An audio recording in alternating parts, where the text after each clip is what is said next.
Sorry, let me get this centered a bit more here. This is just something to kind of warm up on a bit here before I start doing militiaman art. Got some nice tunage going on in the background. Keeping hydrated, as you all should.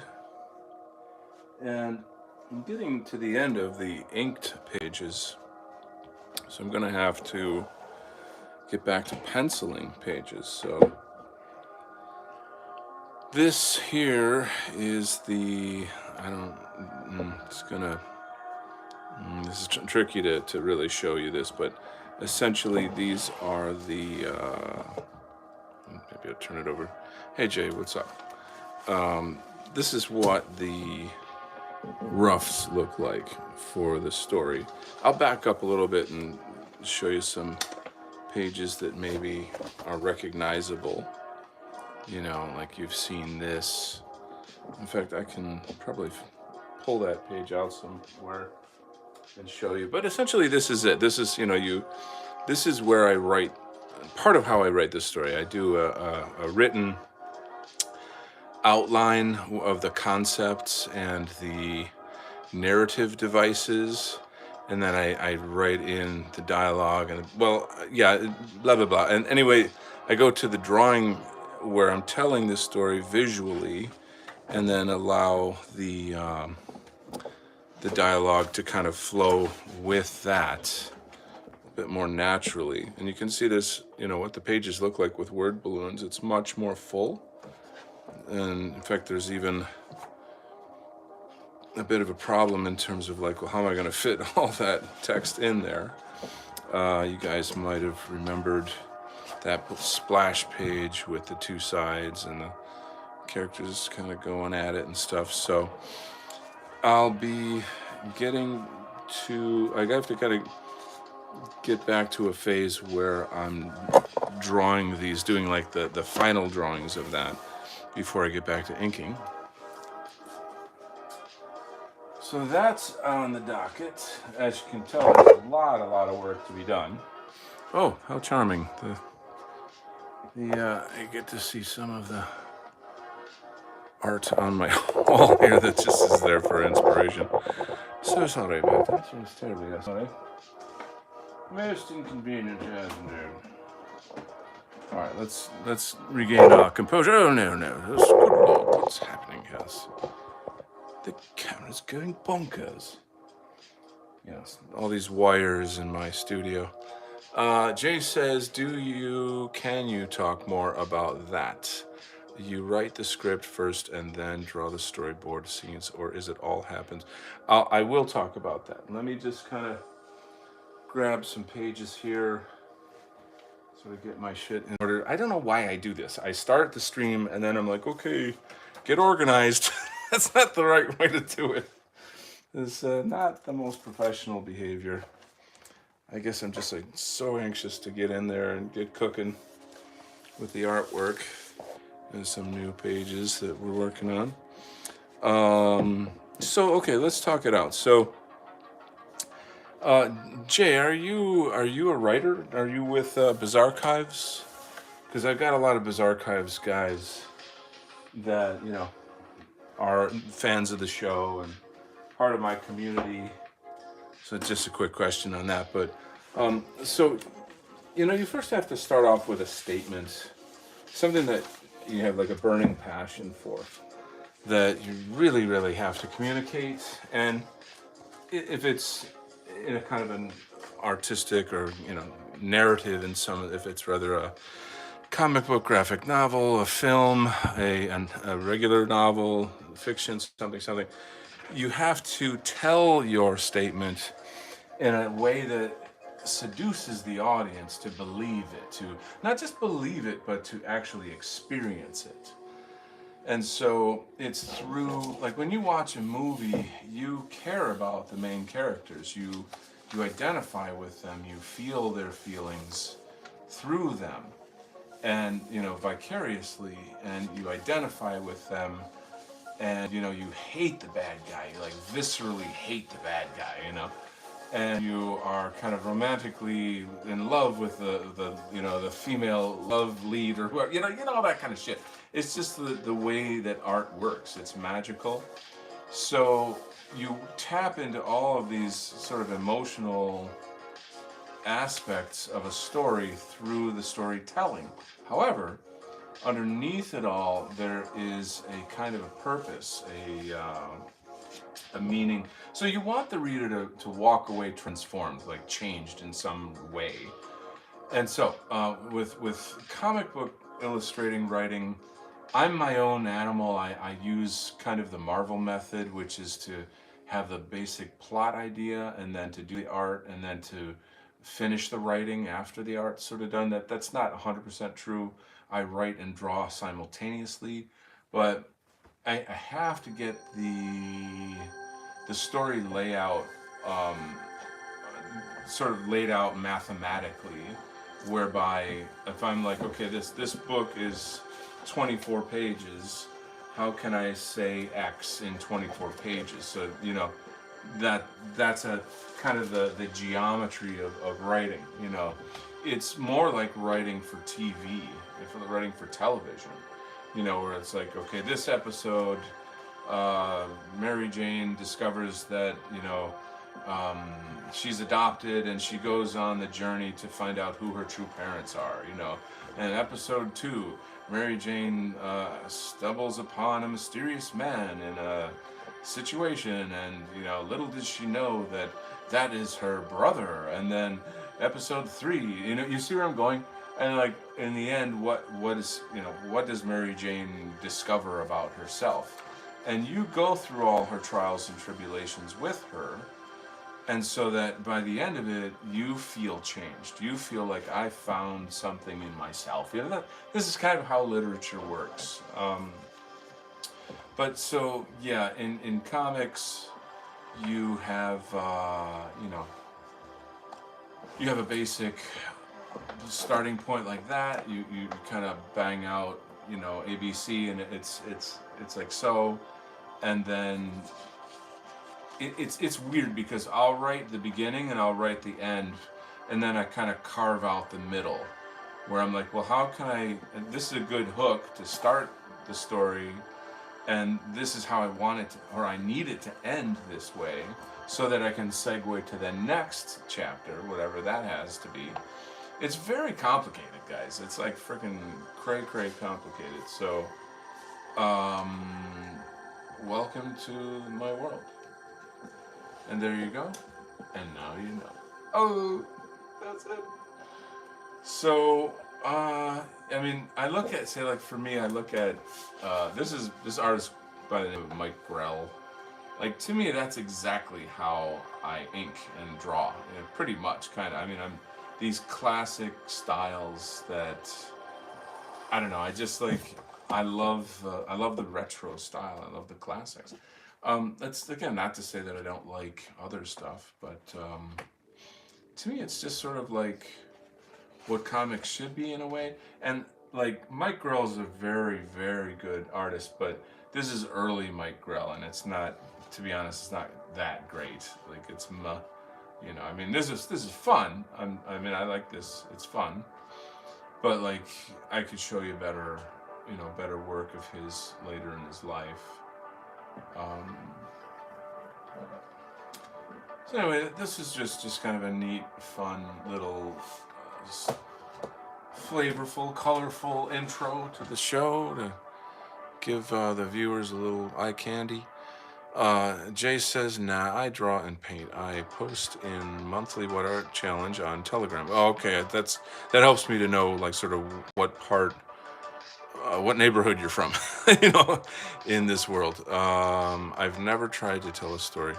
Well, what are your paintings about? What is the story of your artwork? That's an interesting question, right? Right, so I'm gonna get back to work here. And I had the idea of sharing some thoughts on just kind of A little bit of autobiography, you know.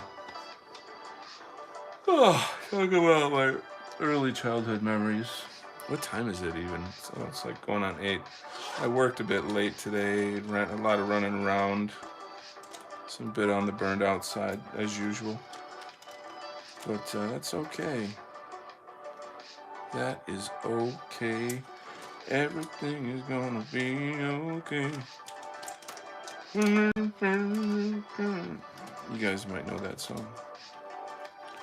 All right. Let's get our tools out here. What do we got? Ooh, nice.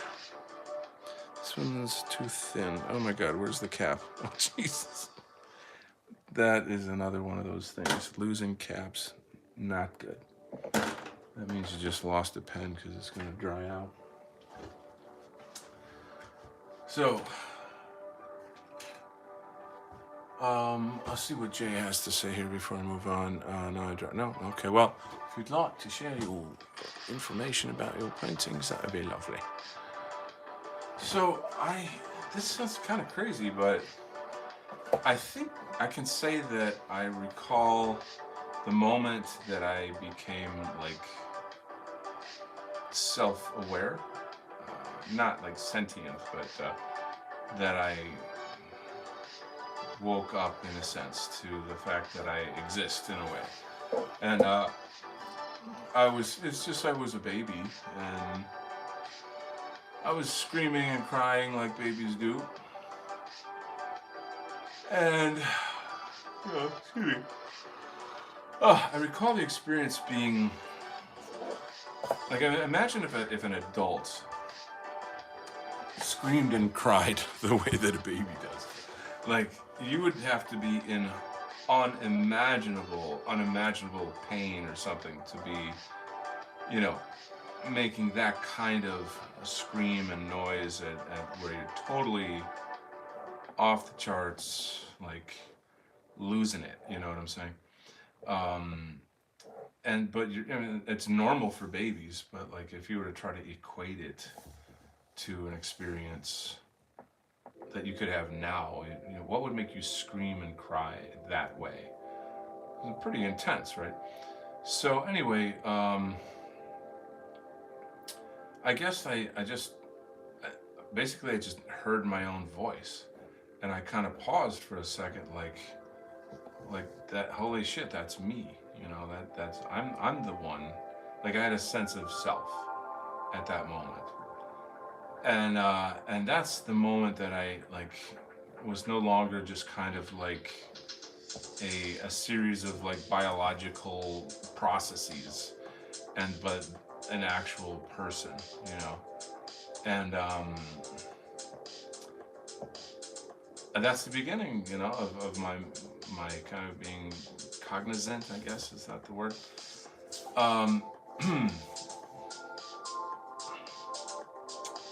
What else can I say? So I think another one of my earlier memories was and I actually found a photograph of this. It was a birthday party I had. I can't tell you how old I was, 2 or 3, probably more like 2. And, it was like a sort of a pinkish, what's the sauce you put over a cake? What's that called? Frosting. And it had like all these plastic animals in like a kind of a train sort of going across the top of the cake. It was sort of fun, all these sort of toys. And I'm sitting in a high chair, and of course, mom coming around with the cake and the candles and people singing and not actually knowing what's going on. I could tell, like, oh shit, I'm getting this big cake. Nice. Like that was like that much I understood, But it's just pretty amazing to have had memories from so far back.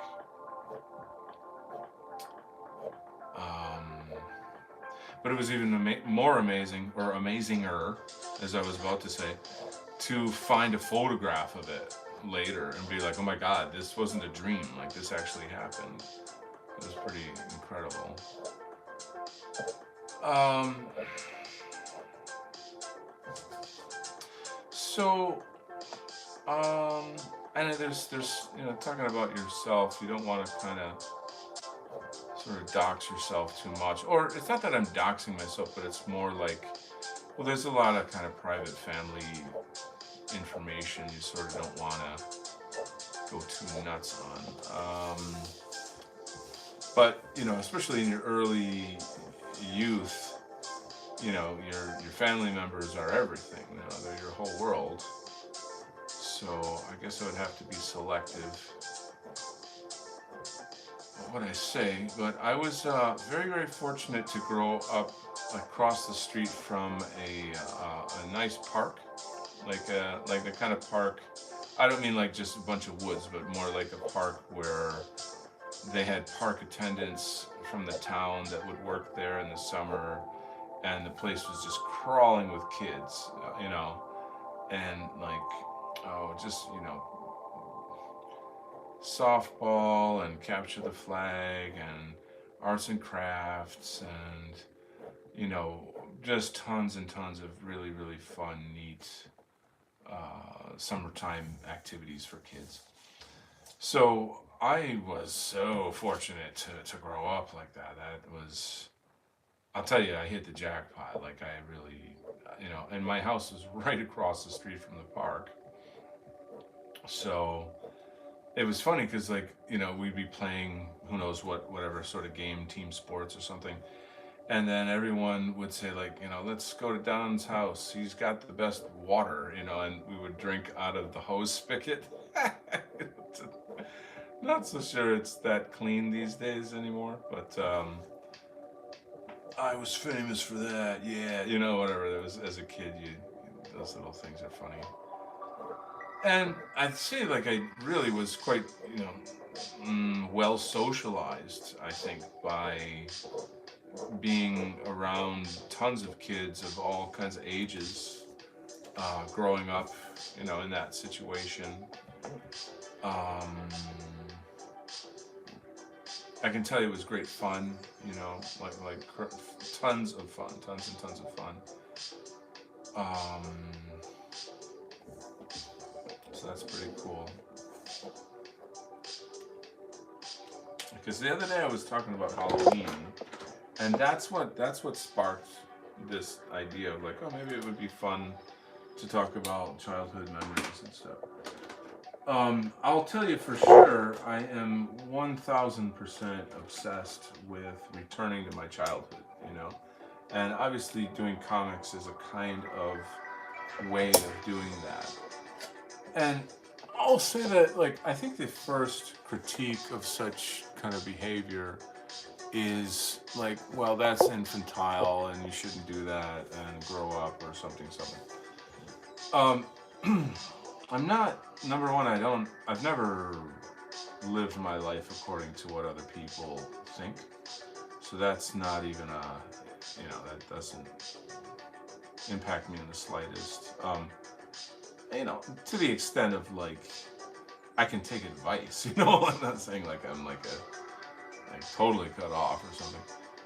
But I think that actually it's really, really vital to maintain some spirit of youth, a spirit of youth,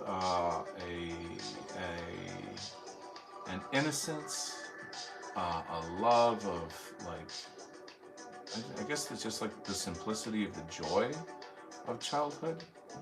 I feel like that is, if more people had that, there would be uh, just life in general would just be better. And I kind of feel like people do that in many ways. It's Dave Martell had an interesting comment on the Culture Dad show the other day about escapism. And I feel like the word escapism only has a negative connotation, and the way he was trying to explain it was not negative. I feel like there needs to be another word where, because you're not, it's not that, it's, I guess you are escaping the mundane reality that is maybe soul crushing or something. but what you're, quote, escaping into is something more imaginative, more joyful, possibly more spiritual, and to some kind of extent. Um, it's it's an aspect of yourself that is, a part of you that you like, that you love, and like you've got, say, like, people who are into different kinds of genres of music. It's, I don't know. I don't think escapism is the proper word or term for the positive aspect of keeping this childlike wonder that I'm talking about. Why else? I mean, in a sense, art itself is kind of this thing, this otherworldly experience. Film, literature, music. We want it. We seek it. We want to go beyond the barriers of our ordinary life, the physical world, whatever are the limitations of our imagination. You want to be Luke Skywalker. You want to be uh, Spider-Man. You want to be, whoever it is that is kind of your archetype. Um, and you can be that through art. You see what I'm saying? So, yeah, there you go. So how did I get into comics? Well, I guess I got a lot of comments up here. I can't be rude and like ignore all these people here. Let's jump on here. Imperial Crusader 21. Howdy. Good to have you. Ultra Bladder. Great to have you here. Awesome sauce. Welcome to my community. Thank you, sir. Nice art. Good. Nice. Thank you for the compliment. Chungus. That is the most namey name that I've ever named. Can you draw One Punch Man? If of course I can draw Punch Man. I've always thought, like, I love the character, but I've always kind of felt like disappointed at how plain the character is.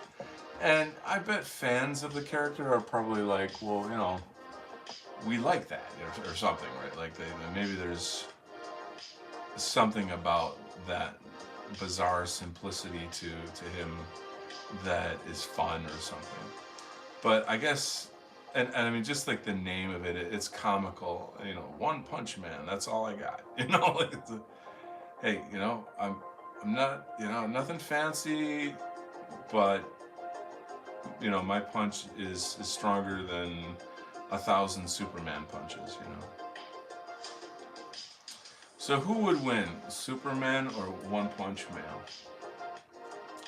I've seen some kind of funny videos about this around. It's just this fun nerding out stuff, But yeah, you know what? Here's the thing, Chungus, about drawing One Punch Man. On next Tuesday, I'm starting a new show with Paul from Patriotic Arts Community. It goes by Patriarch. That's kind of his slang name or whatever, his avatar. So we're going to take requests from the audience. We will be doing like drawing requests, I think. We do want to have a start off on kind of like a theme where, weekly we have some kind of like white positive theme that we both do a work of art live, and then I'm not 100% sure, like, we're gonna auction those off. Jayla Dark has got an auction going now. She might end up auctioning those things. And anyway, but after that though, taking on requests for fun. So that would be the time. So next Tuesday, the trick of it, the problem is that he's in Eastern Europe and I'm in America. So until he gets back to the UK, there's going to be some time issues. The show's going to be at noon. So like if you're say, taking like a lunch break at your job, you can kind of swing over and catch the show. You know what I'm saying? So that ought to be fun. So we're looking at having that at noon. Um,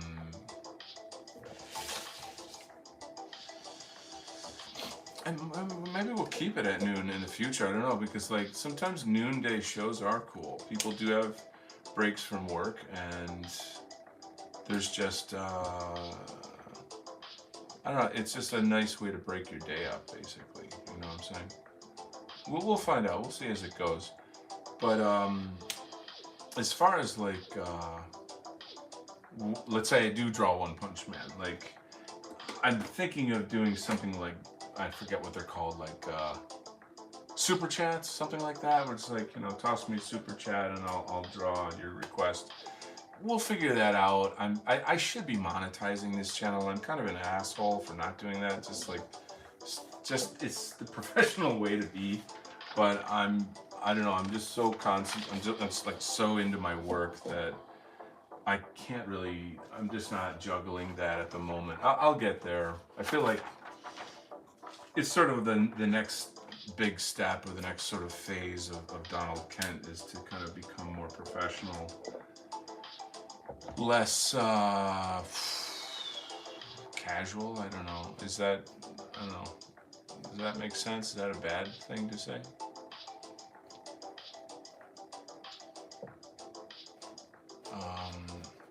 So some good news. I don't know if you guys have seen the show I did, the memorial show I did for Jeff Winston. That's up. That's like almost 500 views just overnight. It was pretty good. And then beyond that, Hirith's fundraiser is almost up to $23,000. $23,000. That's really what that is a statement to the truth and power of our movement and the people in our movement. That when the going gets tough, the tough get going. That we look out for each other. I'm very, very impressed with everyone having kind of stepped up to the plate here. Hirith is one of the more well-known figures in the White Art Collective. She's clearly a very, very beautiful soul. Like she's a kind of an earthly angel. Her music is magical. She's magical. A very, very gentle, extremely sensitive person.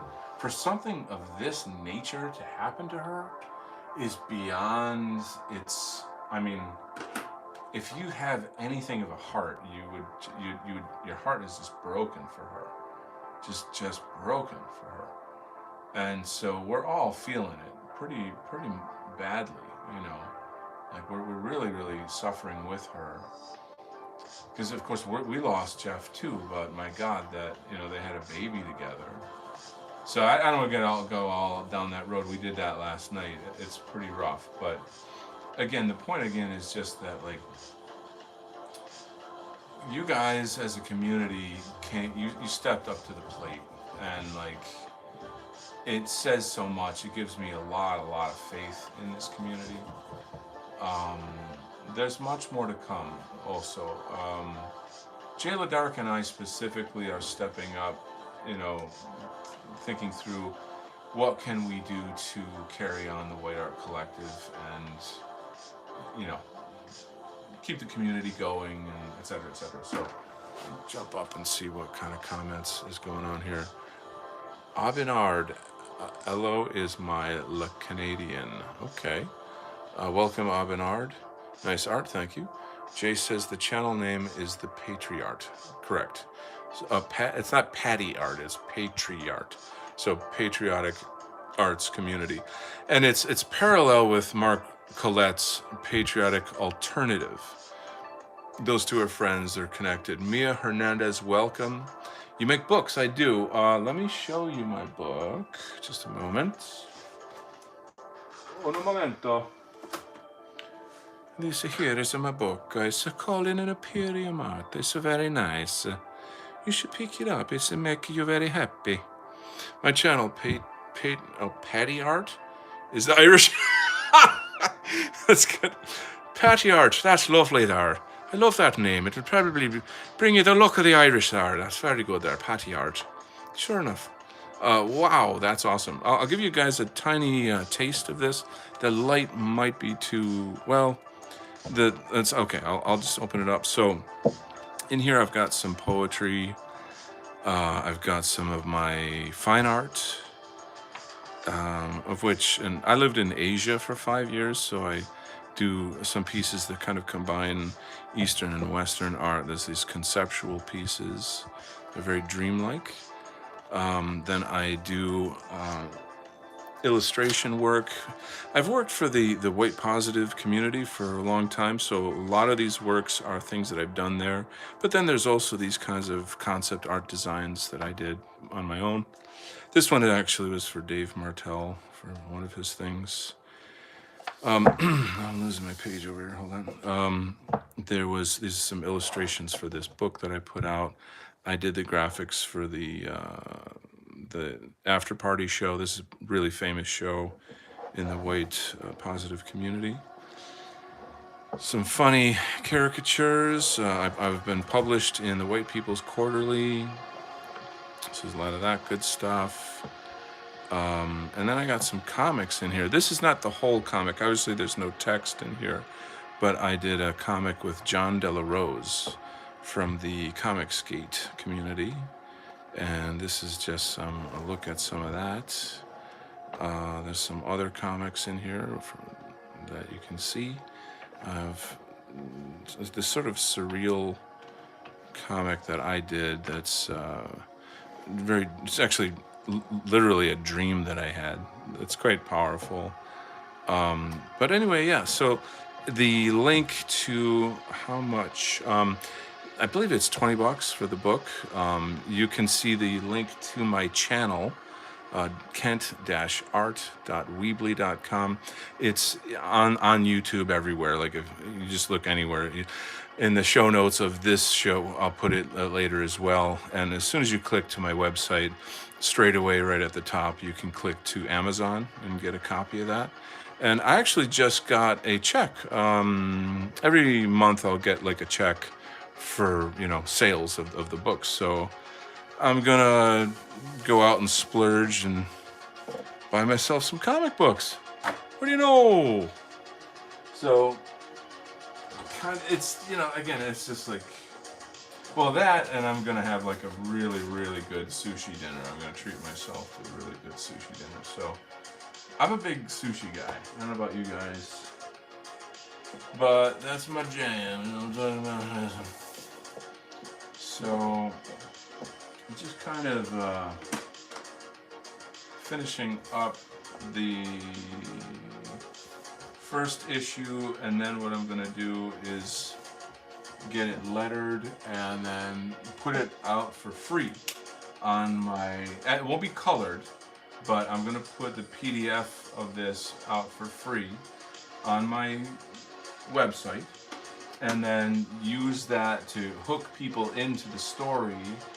And then actually what I'm planning on doing is actually selling these pages to pay for digital coloring of the comic book. So you could own your very own Donald Kent art pages. So anyway, you can look at all my old videos to see samples of the art. There's quite a lot. Quite a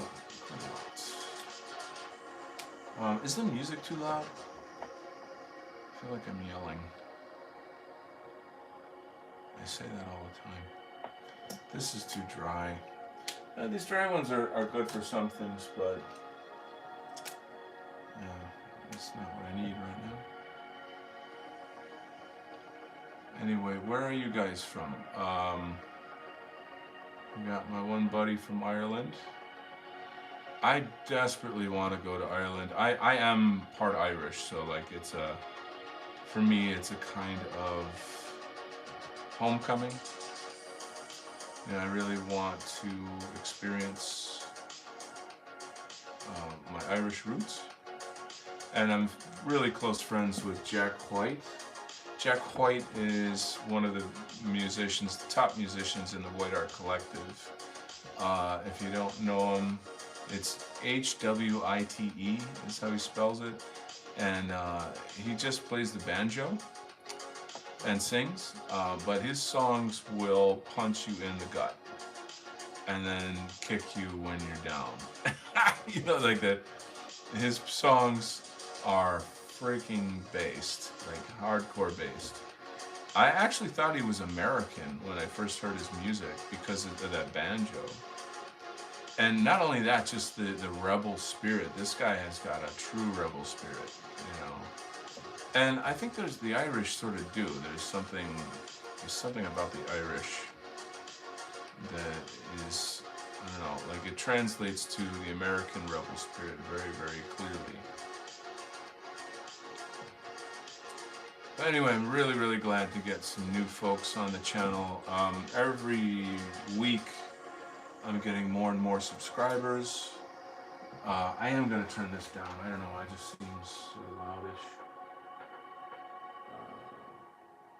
That's a little better. Sorry, let me take a sip of water here.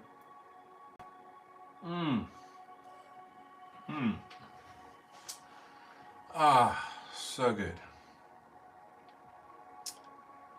Anyway, so shall I continue musing on early childhood memories?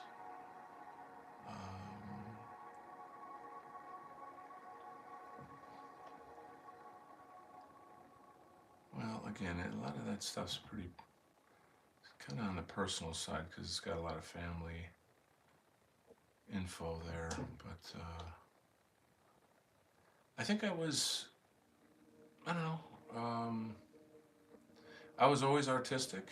My uncle was an artist, went to Pratt University in Brooklyn, and when my mom noticed that I had a propensity for drawing, she got it in her head that, oh, I've got the artist gene, I'm like my uncle. And it really stuck with her. She really pushed it and would introduce me to people as like, this is the artist of the family. You know, I mean, imagine growing up like that, where your mom would say, oh, and here's Donald, he's the artist of the family. And then, oh, Donald, go show people your drawings. Okay, run upstairs, bring down some drawings or something. It's as a kid, it kind of, you know, it gives you a sense of identity, you know, more so than anything. And I went with it, you know. But it isn't just drawing. I mean, true arts, or being a sort of a true artist, is kind of it's a personality type. You're sort of born with this need to express yourself. You kind of have a burning sense of existential angst about certain things, and or, you know, a love of nature, a fascination with existence and your senses and the world around you. And, you know, as you grow older, that all grows with you. You change, you learn. The real trick, though, is to remain an artist, because basically all children draw, but like you unlearn it as you get older, and you learn to just be serious and follow the rules and fit the mold. And, you know, there was some kind of report that came out recently that proved the fact that school actually lowers children's IQs. Yes, I just said that. School lowers children's IQs. Ha! So, not good. Not good. If you were, or you know people who were like that kid or that person who knew it was all bullshit, kind of, and didn't fit into the system, that person is most likely, you know, ahead of the curve in many, many ways. So, and it's not like a bragging thing. It's just like it doesn't feel good to not fit in. Okay, I'm not like take that into account. But anyway, back to the art thing. So, when you're a child, you know, what are you surrounded by? But like, cartoons and fun kid things, toys, games, your friends, So whatever it is you're expressing, or your world in general is that. Um, and so right up the store from me, right up the street, there were two stores that were like, where you get like groceries and candy and stuff, like little quickie mart kind of things, 7-Eleven kind of things. And they had comics there. Hold on a second. I got a lot of things to reply here. Hold your horses. Hold your horses. How I make books. Patty Art is there. His channel. Yes, very good. Wow, that's awesome. How much? Very good. Yeah, yeah. How much hours did you take? That's hundreds of hours. Let's just say hundreds of hours. 'Cause this is my life. This is what I do for my life. Black Blood is here. Black Blood. I love your drawing. Well, I love your name. You got a cool name. And thank you so much for coming. I love having new people hanging out. Always excited to meet new folks out there in YouTube land and to discuss anything and everything that will not get the channel banned. um, I can be a pretty spicy guy. I don't like, how do I say this? Like, sometimes the things that I say, or the values and thoughts that I have, might be mistaken as being maybe too spicy, but everything that I am and that I do and that I believe and that I say and that I stand for is backed by scientific and historical fact. So what that means is, if you, or not you, but like if anybody can come and say, you know what, Donald, you're actually wrong about that one thing because, and then show me the data. And then I will say, you know what, you're right. I have to change. I will change because, I saw the data, So long as you're based in reality in this regard, I think you're fine. You know what I mean? I don't think that there's, what do I say, like, like, what was it? I was having a discussion with somebody, and, it was starting to get spicy. And, like, I'm not trying to offend anyone, but I'm saying, okay, well, here's the data, here's the facts. And obviously these, for this particular person, they were, like, starting to get uncomfortable, because it's like, well, that's not what I previously believed, or that doesn't fit my worldview. And so it's calling on me to change as a person in some way. And like, yeah, your beliefs do, they're a part of who you are and stuff. But this is what I said to that person. I'm like, facts are not beliefs, okay? Facts are not beliefs. Beliefs are not, you believe certain things. Like, you could say, like, I believe that human beings are overall good by nature. Now that is something you can say, and then you could make an argument for it. And someone else might say, oh no, I believe that human beings are essentially evil by nature. All right, make your case. It's, living in a world of rationality is not that hard. You know what I'm saying? And it's like you just kind of like get your data together, and make your case. That's all.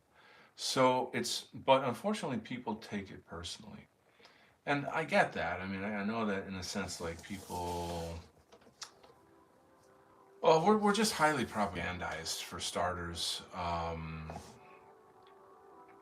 And then there's these kind of cultures of like, it's not even about like what you believe, it's about fitting into a culture. Like, oh, well, my people are all this way, or we all, we believe this, or we say that, something, something. And it's like, well, it doesn't depend on, the truth doesn't depend on a group of people believing in it. The truth is the truth. You see what I'm saying? And you think about like in old days, if you say like, oh, the earth revolves around the sun, okay, kill him. Like it's like, or like, okay, you're what's it called when they throw you out of the kingdom, you're kicked out of there's a word for that. You know what I'm trying to say though. Like it's pretty insane how human beings are very rigid about things they believe, regardless of facts, right? So that's kind of the thing that I'm very like anti-ego in that regard. Um, but at the same time, I have to play by my own rules. If I'm wrong, then I got to admit I'm wrong. I have to be like, you know what, you proved me right, and da da da. And here's the thing: I'm not fucking 5 years old. I'm not. It's like, nah, I'm right, you're wrong. Hey, hey. It's like that's fucking gay. Shut the fuck up. Like I don't even like have time for that kind of shit. But you'd be surprised how many adults are still like that. The ones that are like hell bent on controlling you and forcing you to agree with them on anything from politics to martial arts to art and music and you know all of these various things that human beings do. That I am highly suspicious of that. I mean, it's really just about good like to do things in good faith. Um, it's everybody has different knowledge bases. That's another aspect of it. Like I how do I say it? Like no one person can I think know everything. Like I don't know. Let's say like oh God I don't know. Let's say I studied every language in the world, and then I heard someone who's like trying to speak French, and I could say, oh well, your grammar's wrong. It's you're supposed to say it this way. Nobody has that much knowledge. You only have your personal experience, and that's not to say that you're wrong about that, but or whatever. But like if I don't know, I don't have your experience, and you don't have my experience, then who the fuck am I to tell you about anything about your experience? I'm not you, and nor do I want to be. That's an issue. That's the thing that people have a weird. We're social animals, and this is why I'm really really interested in sociology, because I feel like it's like very very underrated or like just it's a field that needs far more attention. Like people behave in these ways where they're just kind of trying to fit in. Everybody wants to survive and be loved and be respected, and even beyond that it even has like financial aspects to it. You want to be secure on your job or in your community. Anyway, these are just some musings, the usual you know Donald Kent pontifications, if you will. Look, I'll find like everybody left this show. They didn't want to hear it anymore. How much hours? Okay, my channel says isn't I saw the data that Ace of Base song. I think it's I saw the signs or something like that. I don't know. Banished. Thank you. See, what would I do without 15 Frame Productions? Thank you for coming. You just saved the whole show. I would have had to delete this show. Whoosh! 15 Frame Productions, ladies and gentlemen. Round of applause. So, 15 Frame, you sound like you make videos or film. Maybe tell me a little bit about that. That'd be cool. I'm really what I am is a frustrated filmmaker. Comics are films on paper. That's what they are. And it's cool. It's fun. I love it. Excuse me. But again, it's like if I had millions of dollars, you know what I'm saying? I would be out there. This would be a film, you know what I'm saying? You're just gonna have to get used to that. I always say, you know what I'm saying? It sounds weird to me, but anyway. So yeah, comics are films on paper. There's sequential stories, sequential art stories.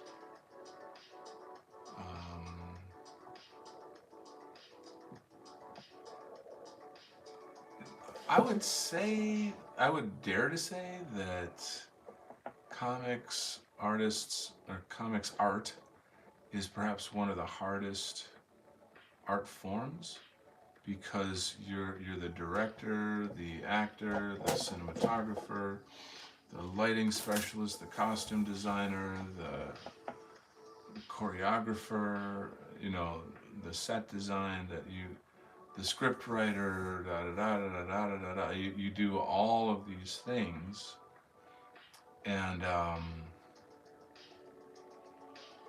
put it together in what's called a comic book. It's funny because I kind of hate the term comic book. Like, this isn't about comedy.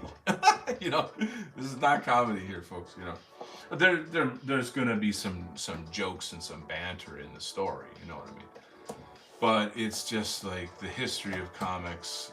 You know, is because it all started when publishers basically they cut up the comic strips from Sunday papers and then republish them in book form that is the comic book form that we know today. And so that's just how they get called comics, you know. But then they discovered, like, you know, whatever, they start doing these sort of superhero characters and knockoff characters, lots of sort of World War II and da da da. And these comic books were selling like hotcakes. So, you know, I'll say that a lot of the artists back then did not get, you know, they didn't get much out of it. It was, of course, the typical corporate structure. The big guy gets the money, you know, and da da da. But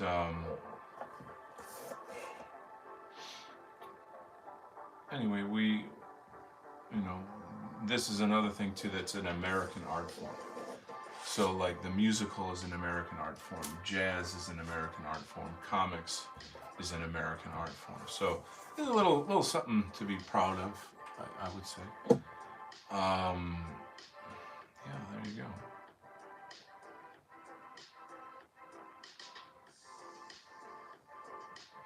I'm just all over the place. I should like have one topic to talk about.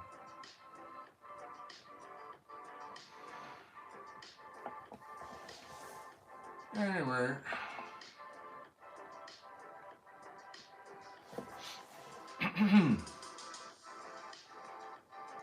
This is gonna look so much better when it's digitally colored too. There'll be kind of like a shiny gloss on it, and you know, there's, you know, what word balloons here and here. So I don't know that I want to put like a giant background in there that's just going to end up covered. You know what I'm saying? Like, there'll be some word balloons here and whatnot. Although it looks really weirdly plain when there's nothing there. You know what I'm saying? It's just like dead space. But like, anyway.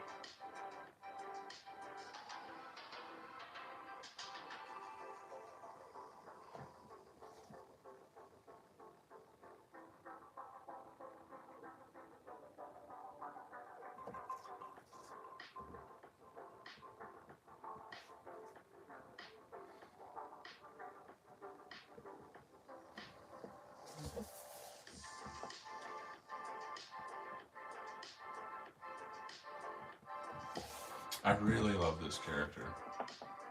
He's so badass. And of course, I wrote the story, so like I know who he is and like what he does. Anyway, let's find out. My channel says the joke is that all Ace of Base songs can be matched with any of their lyrics. So Ace of Base is like a corporate created band. You know, they're like three models that can't really sing. If you notice, they sing in unison. Like they can't sing harmonies. They're not trained. I mean, that's the forerunner of music today, basically. You know.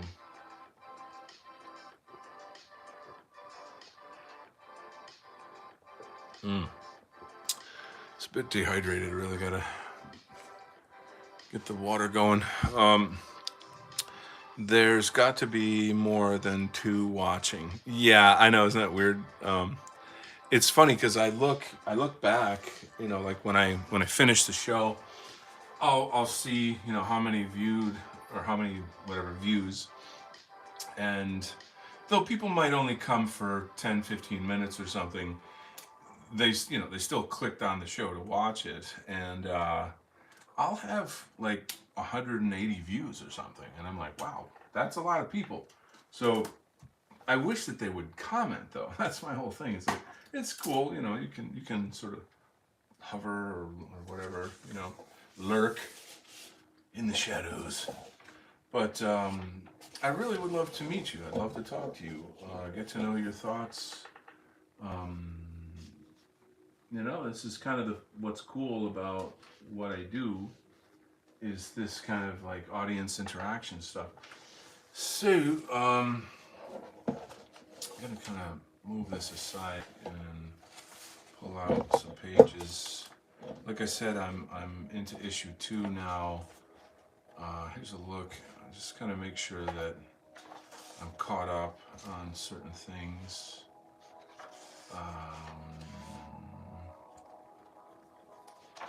Oh, so far so good. That's the first page of the first issue.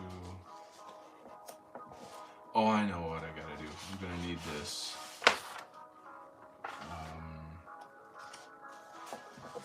I don't know. A lot of times I'm sort of shifting around, looking for pages, and then everything gets out of order. So, but I guess it gives you a second to kind of see through, get like a glimpse at the story, the characters, what's going down. So yeah, Saturday at 7 p.m. There will be another memorial show for the White Art Collective in memorial of Jeff Winston, the founder of the White Art Collective. It's very surreal for me to be talking about him in the past tense. I just can't really wrap my head around it, but anyway, that particular show is for the members of the White Art Collective to come share some memories of Jeff, share some of the artwork that they did in the time that, you know, that he was around. He died tragically on October 6th. And so that's going to be a big show. This guy who goes by the name Lord Wolfshield, who is one of the guys in the White Art Collective, one of the founding members, very close friends with Jeff, and a filmmaker, musician. Lord Wolfshield is more kind of like he's a much more humorous kind of guy, like a funny guy. Like I think of myself as sort of more serious. And so he brings the lighter edge to the culture. A lot of fun. This is a big fun guy, like a fun guy to hang out with and stuff. But of course, he's quite devastated from Jeff's passing. It really, really hit him hard. Like him and Jeff were super close. They're super tight. Anyway, that's just a kind of a hard truth, a sad truth there. I'm gonna be doing some light table inking in a minute here. Let me just check. Gunner for life. Welcome, Gunner. Good to have you, man. Emaster 285 is here. Pretty good art. Thanks. I appreciate that.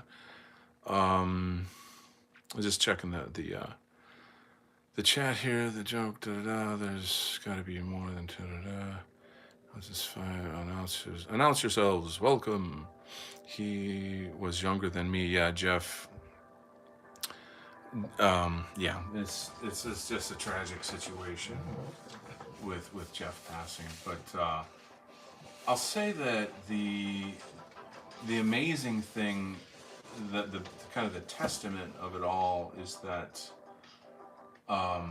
So there's, how do I say this? We have a fundraiser going for Jeff's. I don't believe they're married, but Jeff and Hyrith had a baby. And so she's left with a 3-month-old baby, and it's just like this like shocking tragedy. So anyway, the fundraiser is up to almost $23,000 right now, and that says so much about our community and our people, and how when times are hard, we come together, and we really do show we are a community. And on the internet, it can feel kind of like there's a sort of distance, and you're an avatar, like you're you know what I'm saying? So this really proves like the humanity of who we are as a group, as a culture. And I want to, take my hat off to you guys. I really, really am grateful for you stepping up to the plate like that. I believe the fundraiser will keep up throughout the week, and that'll keep going. So, like I say, Saturday, 7 p.m. Eastern, we're going to do another show. There's going to be a lot of like music and maybe some video, and you really get a chance to see more of the people in the White Art Collective. Some people are kind of more out there than others, and some people kind of they're in the collective, but they're not sort of very active for who knows whatever their reasons are, And I just think I got to give everybody a chance to take the mic and just have a minute to remember Jeff, all that. So that's going to be a big event. And then on Tuesdays, I will be doing a regular stream of live art. We're kind of thinking maybe calling it a draw off, because Paul from the UK, Patriotic Arts Community, he and I will be doing some art on a theme live, and then taking requests from the audience, like what would you guys like to see? Somebody earlier said, I want you to draw One Punch Man, like that'd be fun. So it'll be, you know, you tune into the radio and you can call in for a request. Well, you can do drawing requests. I think that'd be kind of fun. The thing of it, in a sense, is to kind of maintain, how do I say, like community, have a time and place where we can hang out, where we can be together, socialize, enjoy, the things we do, I obviously talk a lot about white positive themes.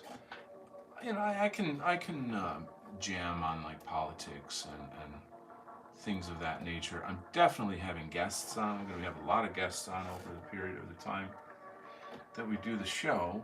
It'll be a little funky drawing and having a guest, in the sense of like, normally when I run a show, I run a show, like I have questions prepared, and I, make sure that that like it flows really well, and here it's like juggling and riding a unicycle at the same time to talk to you guys while Oh, well, I am drawing, inking. So thank you for your patience. I'm thinking like this music's getting a little monotonous, though. I might want to find something else in a similar vein, though. So, are you guys into comics? Any comics fans here, or are we just kind of enjoying the show? If you are a comics fan, please let me know. Like, what would be a good series or book that you would recommend, or tell me who your favorite artists and writers are. That'd be cool beans. So that right there is called light table inking. You can see I'm ripping that off. You see, instead of having to like reconstruct it, I just make sure that it looks right. Wolf Shield, yes. Fiance, okay. Oh, that works. Yeah. Yeah, I don't know why I didn't know that. I probably knew that, but too many things in my brain. I don't know why. Oh, I find this water so refreshing. Number good. Should I teach you guys some Chinese language? How about that? 那杯水很好. That means that cup of water is very good. How about that? Did you guys know that I lived in Asia for 5 years? Who knew? Well, somebody did. What else? What's next? Do. I think I'm gonna try a different page. All right. I know that like a lot of the comics pros guys, if they watched the way that I work, it would probably drive them out of their mind. Like they're comics pros guys. They're like methodical. They work in the industry, so like there's certain practices, what have you, that you did.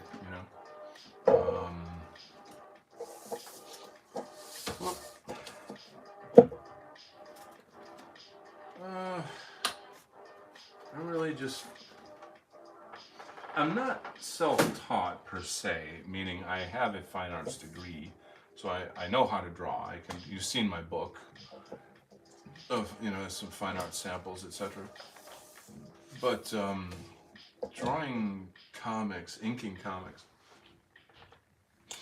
it's its own thing, and I will say that I've known professionals in the industry that have trained me in some techniques. There's a lot that you can really just learn from watching YouTube videos. I would love to go to the Kubert School. That'd be a neat. I'm sure that would like help me improve tremendously. Would I ever have the time to do such a thing? I mean, I'd have to move to New Jersey, and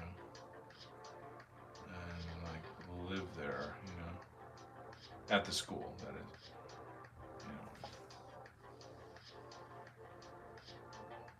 Anyway, when I was younger, sort of college age younger,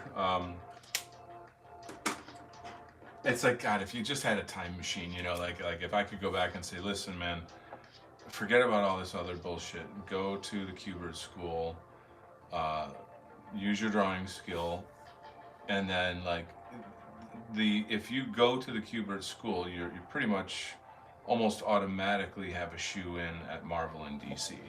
Like the school is essentially training artists for the industry, and Joe Kubert is one of the top epic creators of comics, and then his sons run the school. Like you're in, like I mean and I've been told like in the past, what's his name? I was talking to a comics pro, and he was saying, back in whatever year it was, Marvel was hiring anybody who could hold a pencil.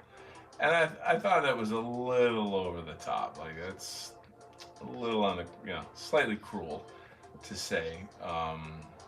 But there was kind of a time where the comics industry was going to flop. Um, Sales were shite, and it was falling apart,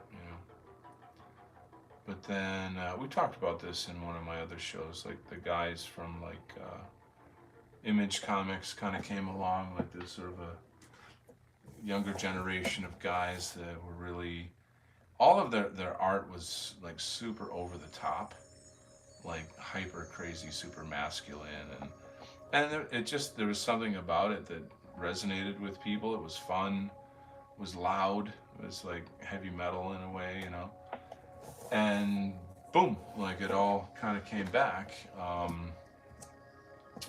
That's like the Jim Lee, Rob Liefeld generation I'm talking about.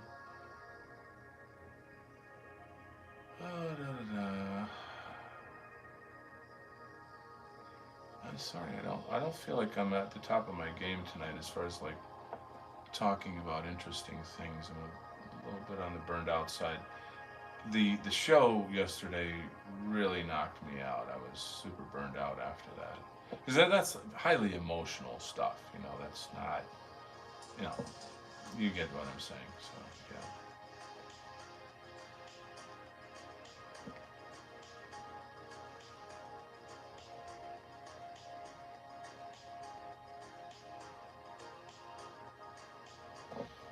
Mm, let's see here. See if we got any more comments. E-Master says that's cool. My channel says, I thought you meant Qbert. Kubert. Like the video game. No. Yeah. Yeah, it's this weird creature with this long proboscis, and he kind of teaches you to draw. No, I just think you could be making trans comics. Oh, God. Well, if it were Transformers, okay, but not the other kind, if I think I know what you're saying. Well, that's the whole thing about Comicsgate, is that it's a break from that weird shit. And like you were saying, like Marvel and DC now are completely co-opted. There's some good stuff here and there, but if you look at the staff, I'll start off by saying that, like, the movies, the Marvel DC movies, and like, the big dog producers and like the CEOs, start off, they don't give a fuck about comics. They don't know shit. They don't care. They want billions of dollars. You know what I'm saying. They're in the elite class. They got to pay for their next trip to Epstein Island. And they kind of leave it to the writers, da da da. But you got to imagine, like, these people, the writers are kind of in the club too. You know what I mean? Not all of them. I'm not. I mean, there's some like not bad writers and this and that. And there's moments where it's like, okay, that worked out nice. That was good. But what are you gonna do? Anyway, so like I feel like they just left the comics to the dogs, I mean, or the bitches, because they're all like feminists basically. And it's literally, very, very literally, like, let's deconstruct the patriarchy. It's like, it's just mad insulting. It's just insulting. So this is why Comicsgate happened. Like, in the reality of the world, you take a certain something away, and the generations of fans that have been a part of whatever that culture is, they're going to say, fuck you, and they're going to go find something else, So, like, the dudes who produce the comics in Comicsgate, they're not radical guys. They're not, they're traditional dudes, they're just, like, essentially normies. I'm not saying they're ignorant or anything like that, but, they've never watched, Europa Last Battle. They'd never watched Parsifal, the Hidden Causes of World War II. They don't know what Goyim TV is. You know what I'm saying? And like they kind of can't because it could like jeopardize their business. You know what I'm saying? So like I'm not out to I love those guys. So like I'm never ever gonna throw shade on them. I'll just sort of make that clear. You know, but they're not us, if you know what I mean. So. And anyway, there is not a lot of us out there in comics. I know one other guy, you know, like I mean, there's kind of like one or two and this and that, and the kind of smaller projects. Um, I interviewed a guy that I recently found on Instagram again. Hold on, I gotta have some water.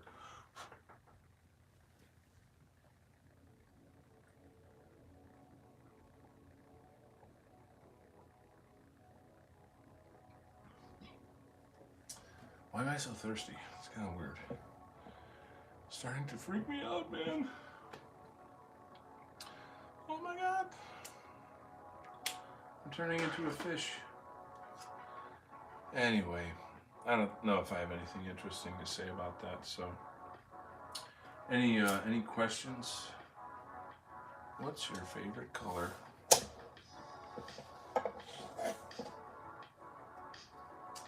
I think I might have to put a fan on. I'm getting kind of warm here under this studio lamp.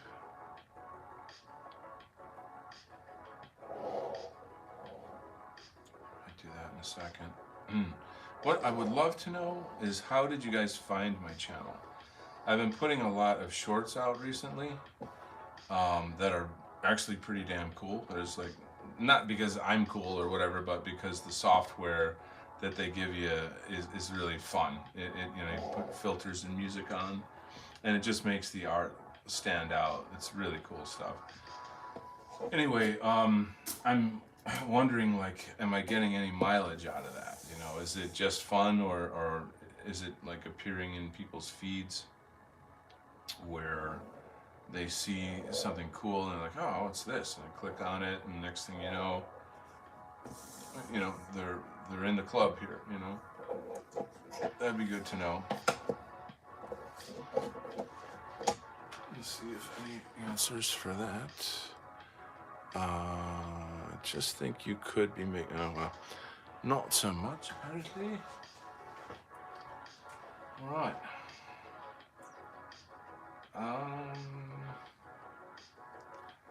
Yeah, I gotta get these chairs.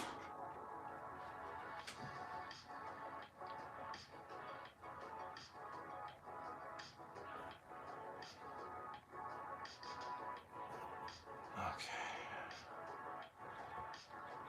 Wait a second. Ah, shoot.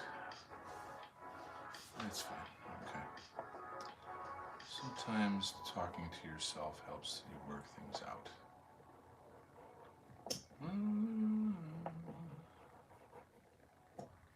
So what else? What else? Childhood memories. That's the title of this stream, and I haven't really gotten too far into that. So yeah, so you know, you're with your family, you go to the corner store or something, and then there's comics. And as a kid, that kind of dazzles your eyes. You're like, whoa, what's this? You know, and just something physical about the actual book itself that it's, you know, I don't know what it is. I just can't describe it, but it just feels so good in your hands, you know. And so you're just kind of looking, you know, as a kid, you're like, okay, I only have so much money. I gotta be very careful, you know, how I spend it here. Which one am I gonna get, you know? So you take some time to kind of look through, you know, I love this, I love that, and then in the end, like if you're with your folks and they're like, okay, we're leaving, come on, hurry up. Oh shit, I'll get this one, you know. And then meanwhile you're thinking, okay, maybe a week from now I can save up enough money to get the other one, you know. It's, you know, kind of fun. But and then the other thing is, like, you got friends that have comics and you go to their houses and it's just kind of the thing you do as a kid. You're just, checking each other's collection out and talking about it, nerding out. Um, and I would bring stuff over as well. If it was like for example, I have one friend, him and I, we used to draw comics, so we would bring over comics to each other's house, and or like I'd go to his house, he'd go to my house, whatever, and we'd look at stuff, and he'd actually have things for me to say, like, check this out, like, look at the way that legs are drawn, notice how, like, they use this shape over and over. Oh, wow, yeah. All right, well, let's try that, and then we kind of draw it.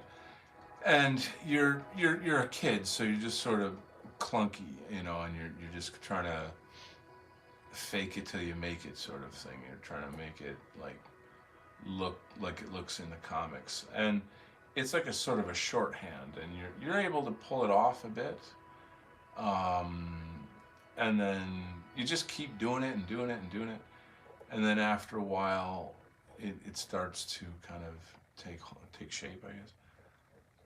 But really, of course, it wasn't until like I was in college learning anatomy and fine art, all these things, that any of that would make any sense. I will say, when I was like, I think it was in 8th grade, I finally kind of, this is a really weird thing to do, I guess, but like I sort of thought, you know what, I'm never gonna, like, I don't know, I'm too old for comics. Like, I got to put this away. I got to put this aside. Girls aren't gonna like this if I don't do. You're in 8th grade. And granted, at the time I was learning guitar, bass guitar, kind of just starting off, getting in bands and stuff. So I thought, that's the way to go. I'm moving in this direction. And I did something that I think I will regret for the rest of my life, which was, I told my brother, who's older, like, you know what, I think I'm too old for these, and like, you can have my comics collection. He almost went through the roof. Like, it was like, really? And like, you could just imagine. I was like, whoa, and he just swept it up and like kept it ever since. And I've like actually asked him, I'd like my comic book collection back, and he won't give it to me. Son of a gun, So anyway, what my mission has been over the years when I go to comic book conventions is to find all the old books that I had, and then like recollect my old collection. And I've done not bad. Like, I've done pretty well. Yeah, if you've ever been to a Comic-Con, and there's like bazillions of those long boxes and stuff, and it takes time, but then you'll come across something, and you see that cover, that like you saw that cover as a kid, and especially as a young artist, I would pore over these art covers, and they like kind of blew my mind. I was like, oh, how do they do that? And then also the just the notion of like the world that it was a window to, you know what I'm saying? It was an exciting world of adventure, or what have you, and so like, as soon as I see or find a comic that I remember I had, man, I snatched that up, I snatched it up real quick, right quick. And so there you go.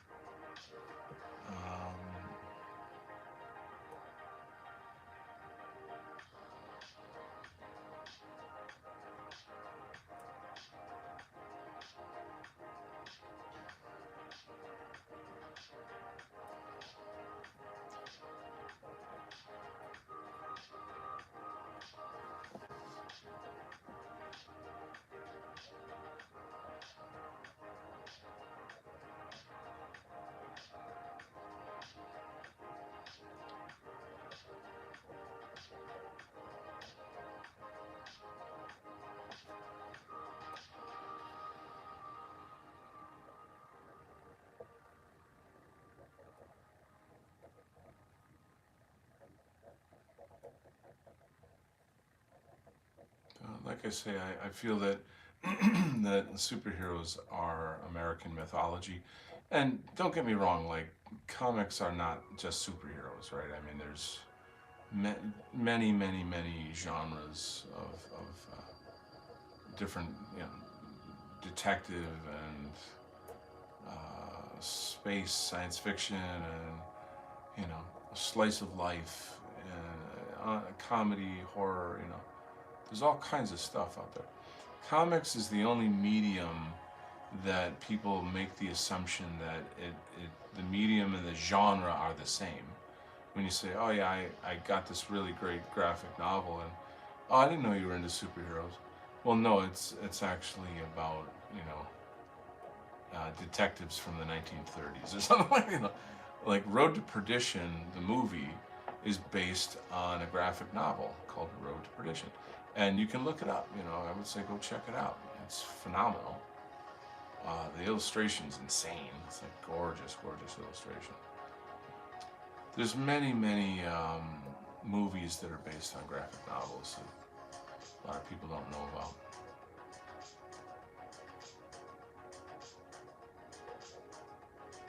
Let me take a quick peek at the chat in a second here. Oh, I feel like I'm kind of done for tonight though. It's like 9. I think I've been going for almost an hour and a half here.